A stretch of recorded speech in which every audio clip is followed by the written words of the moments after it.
Hi everyone, welcome back to Aspergers from the Inside. You're here with Paul. I make weekly videos showing the human side of autism, so make sure you hit subscribe if you want to keep up to date with that. So a big question, especially for those of us who discovered autism later in life, is around disclosure. Who do I tell? I've figured out something very important about myself.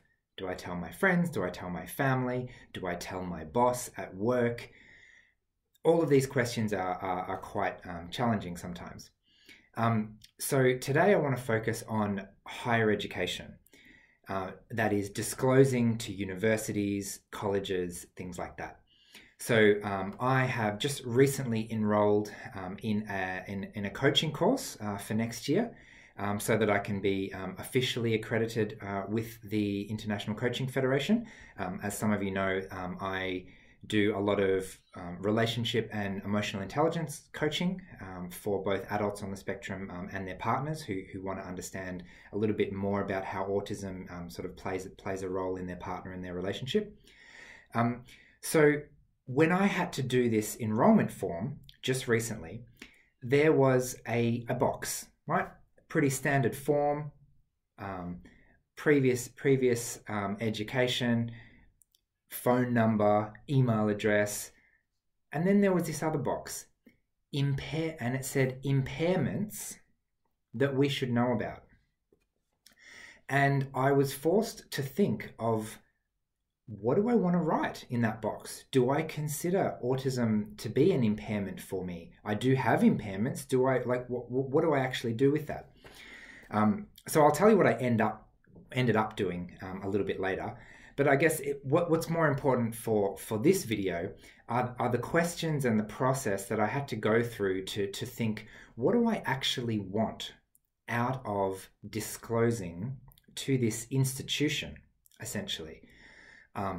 It's quite different disclosing to a person who you have a relationship with rather than an institution where you don't really know exactly who you're talking to or where this information is going to end up or who's going to see it or how it's going to be used. So if I say that I'm autistic in this little box, is that going to make any difference whatsoever? Is it going to have a positive effect somehow? Is it going to have potentially a negative or stigmatizing or what's the word where people treat you worse than you should be treated? Prejudice? Something like that. Will they treat me in any worse way because I write this in this little box? A question I often ask myself. So this question hadn't come up for me yet until I actually had to do it for myself. But ever since I discovered my own autism, I was asking myself the question, what would have happened if I knew earlier? Right? Because I did 5 years of an engineering degree, right? I worked 5 years for, as an aerospace engineer. Would I have disclosed in those situations? What would the effect have been? Ironically, my university days was one of the best supported periods in my whole life. I had incredibly good social support. I had really structured way of learning, and I could direct it myself, and I did really well in that environment.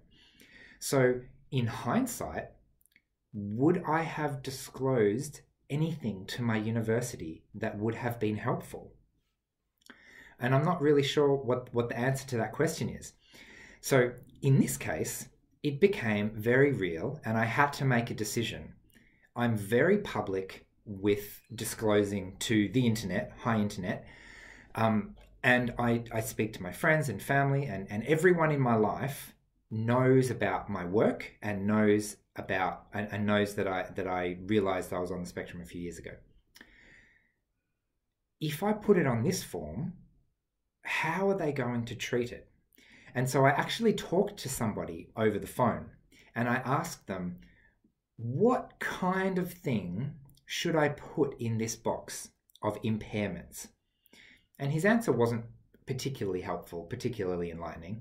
But then I mentioned, so I do have autism. Is that the kind of thing that I should put in this box? And he said, yeah, that sounds appropriate.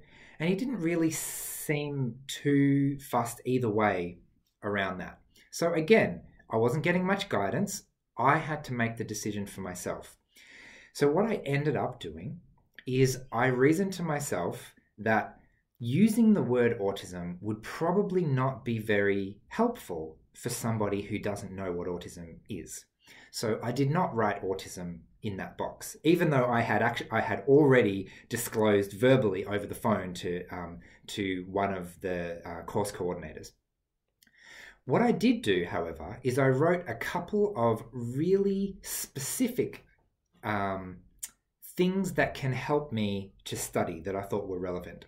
For example, I use text-to-speech software to read almost everything that I read. If I had to read a PDF, I would copy the text. If the text wasn't already copyable, I would use optical character recognition to transform a pictured PDF into text that I could read, that I would then put into my text-to-speech software, which would then read it to me so that I could listen to it instead of reading it, or as well as reading it. So that's a really big accessibility thing for me, because if information is not in that format, it takes a lot of extra energy, and I end up just not doing the reading. I avoided reading all throughout high school, all throughout my university degree. Fortunately, in an engineering degree, there's not a huge amount of reading, so that wasn't a massive problem. So I decided to disclose that I use text-to-speech software. This is what I need. My impairment is I find it really difficult to read. That I don't need to necessarily explain that that's because of autism, and if I need to disclose autism in a more official capacity later, I guess I could do that. So I thought I would share that with you today. It's always a very interesting question, because there are reasons why we want to disclose, or why we are fearful of disclosing to another person. And what I did not want is for someone who doesn't know me and doesn't know autism to look at this little box and treat me differently because of a lot of assumptions that aren't actually true. So I tried to be as explicit as possible, and hopefully that will get some small positive impact. I'm also completely realistic that it may make absolutely no effect at all, but we'll see. Anyway, thanks for watching, and tune in again next week. Thanks. Bye.